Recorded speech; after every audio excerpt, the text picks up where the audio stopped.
sorte, de démontrer de quelle manière, par la loi que je prépare, par différentes initiatives du gouvernement, on change structurellement ce modèle et on tire les leçons de la crise en clair.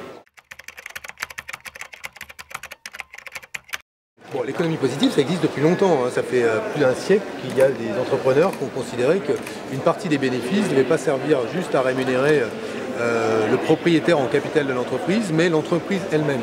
Donc il y a des coopératives, des associations, des mutuelles qui se sont créées. Et ce qui est intéressant, c'est de voir, à partir de l'expérience de ces modèles-là, de quelle façon on peut en quelque sorte polémiser l'économie classique. Faire en sorte qu'on se préoccupe davantage du moyen et long terme et pas simplement du court terme. Et c'est notre objectif, il est un peu de ralentir le rythme. Ralentir le rythme quand on se rend compte que l'accélération aujourd'hui des transactions financières, elle se fait au détriment de l'emploi, elle se fait au détriment de la richesse, elle se fait au profit d'inégalités considérables. Et ralentir un tout petit peu le rythme pour qu'on se préoccupe du moyen et long terme, de notre environnement, de l'impact environnemental et social de la création de richesse.